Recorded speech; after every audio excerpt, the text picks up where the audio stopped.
اعوذ باللہ من الشیطان الرجیم بسم اللہ الرحمن الرحیم الذین آتیناہم الکتاب یتلونہ حق تلاوتہ اولئک یؤمنون بہ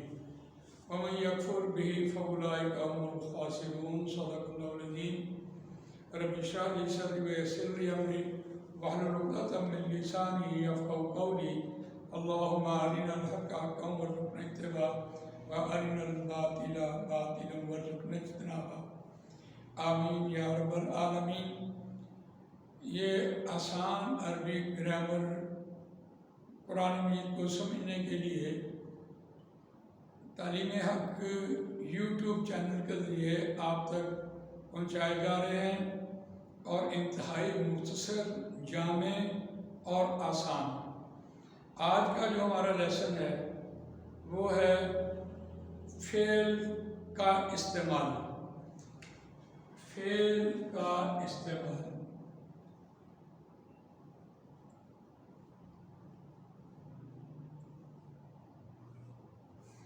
اس کو فعل کے استعمال کو سمجھنے کے لیے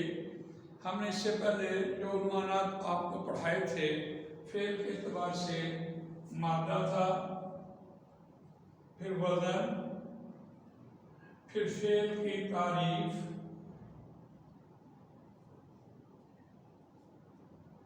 اور اس کی پہچان،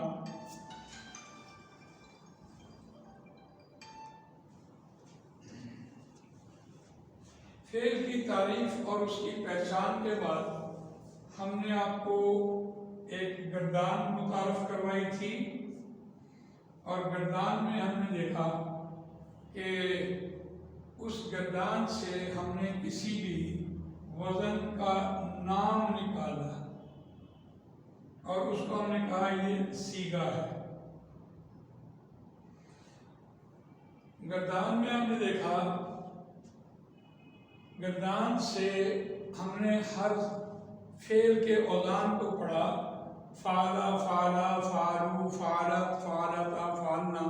فعلتا، فعلتما، فعلتم، فعلتی، فعلتما، فعلتنا، فعلتو، فعلنا، فعلنا۔ اور اس گردان سے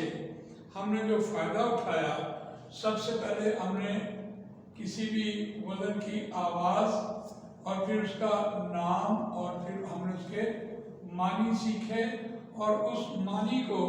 ہم نے اس نام، اس کو سیغے کا نام دیا۔ ہم نے اس کا نام نکالا ہے ماضی واحد مذکر ہے، فعل ماضی واحد مذکر غائب۔ اس ایک مرد نے کام کیا۔ اب یہ ہم نے نام بھی سیکھا ہے، سیگا۔ گردان کی مدد سے کسی بھی وزن کا نام جو اس کی ضمیر کے مطابق ہو سیگا کہلاتا ہے۔ اور اس کے بعد ہم نے آپ کو اس گردان کی پہچان ضمائر سے کروائی تھی، یعنی فعل ماضی کی پہچان، فعل ماضی کی ضمائر سے پہچان۔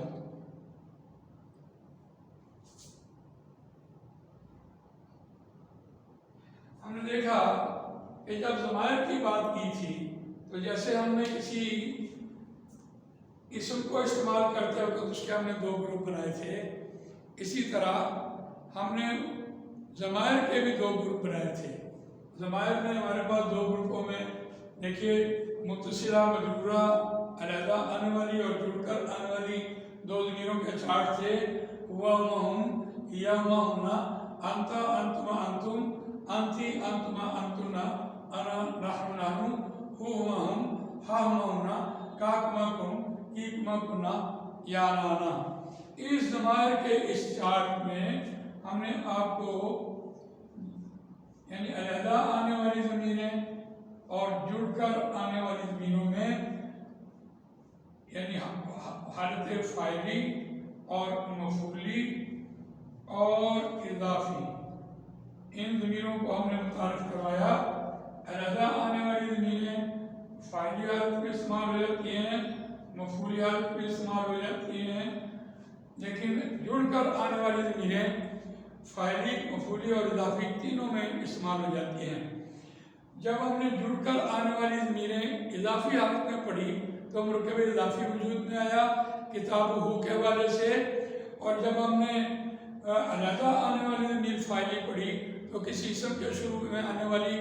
علیحدہ آنے والی ضمیر کو طور مبتدا آئی انا بشر کے حوالے سے۔ دیکھیے یہاں ہم نے کہا انا بشر، یہ مبتدا اور خبر بنا، اور یہاں ہم نے دیکھا کتابہ، اور یہ متصلہ مجرورہ بنا، مرکب اضافی بنا، گویا یہ ضمیر اور یہ ضمیر ہم استعمال کر چکے ہیں۔ اس کے بعد ہم نے دیکھا کہ کسی بھی فعل کی گردان میں جو جڑ کر آنے والی ضمیریں ہوتی ہیں وہ فاعلی اعتبار سے 2 اور 11 ہوتی ہیں۔ 2 چھپی ہوئی ضمیریں ہوتی ہیں اور 11 جو ہے وہ ظاہر ضمیریں ہوتی ہیں، جیسا کہ آپ کے سامنے چارٹ میں موجود ہے کہ فعال 3 حرف مادہ ہوتا ہے، مادہ اور وزن، مادہ اور پہلا وزن اور پہلا سیگا، یہ ایک بنیاد ہوتی ہے۔ اس کے بعد کوئی بھی حرف زیادہ ہوگا تو اس کو ہم کہتے ہیں کہ یہ فعل کی ضمیر ہے، اور ضمیر کی وجہ سے کوئی فعل ہمیشہ فاعلی حالت میں ہوتا ہے۔ آج ہم دیکھتے ہیں کہ جب ہم فعل کا استعمال کرنے چلے تو ہم کہتے ہیں کہ فعل کی بھی 2 اقسام ہوتی ہیں، جیسے ہم نے ضمائر کی 2 اقسام پڑھی، جیسے ہم نے مرکب کی 2 اقسام پڑھی، اسی طرح فعل کی بھی 2 اقسام ہوتی ہیں، ایک فعل لازم ہوتا ہے اور ایک فعل متعدی ہوتا ہے۔ دیکھیے فعل لازم ایسا فعل جس میں مفعول کی ضرورت نہ ہو اور از خود بات پوری ہو جائے، مثال کے طور پر ذہبا، وہ گیا، اسی طرح خرجا، وہ نکلا،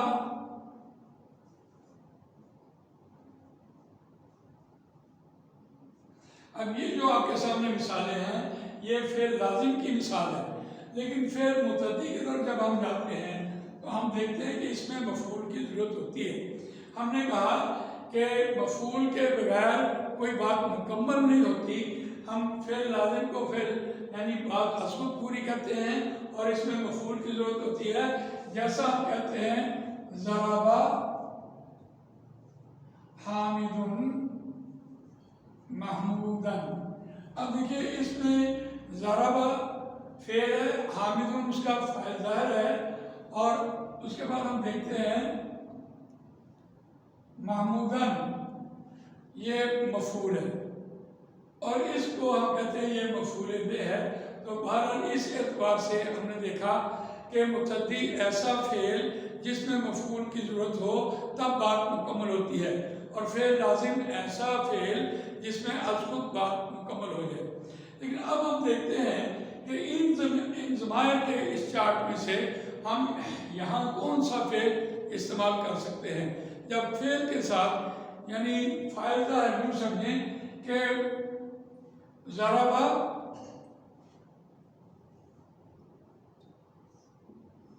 اس نے مارا، اور ہم اس کو کہتے ہیں یہ فعل با فاعل ہے، فعل ایسا فعل با فاعل ہے جس میں کام کرنے والا موجود ہے۔ اور جب ہم کہتے ہیں کہ اس نے اس کو مارا، اس نے اس کو مارا، تو اب دیکھیے یہاں ایک ضمیر استعمال ہو رہی ہے، اور چونکہ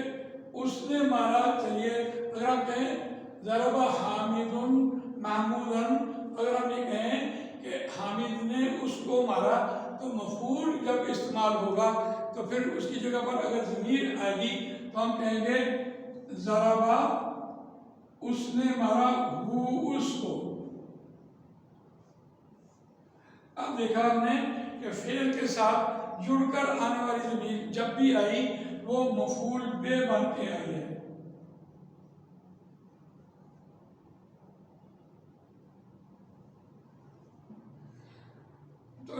جڑ کر آنے والی ضمیریں جب کسی اسم کے ساتھ استعمال ہوں گی تو مرکب اضافی وجود میں آئے گا، اور جڑ کر آنے والی ضمیریں جب کسی فعل کے ساتھ استعمال ہوں گی تو وہ مفعول بن کے آئیں گی۔ یہاں اس چارٹ میں دیکھیے کہ جڑ کر آنے والی ضمیر جب کسی فعل کے ساتھ جڑ کے آئی ہے تو ہم نے کہا ضربہ، اب یہ مفعولی بن کے آئی ہے۔ تو ہم نے اس چارٹ میں سے آج آپ کے سامنے فعل لازم اور فعل متعدی کی پہچان رکھی، اور اس کے ساتھ اس کے ضمائر کا استعمال بھی آپ کے سامنے رکھا ہے۔ آج کا لیسن ہمارا اتنا ہی تھا، باقی انشاءاللہ اگلی نشست میں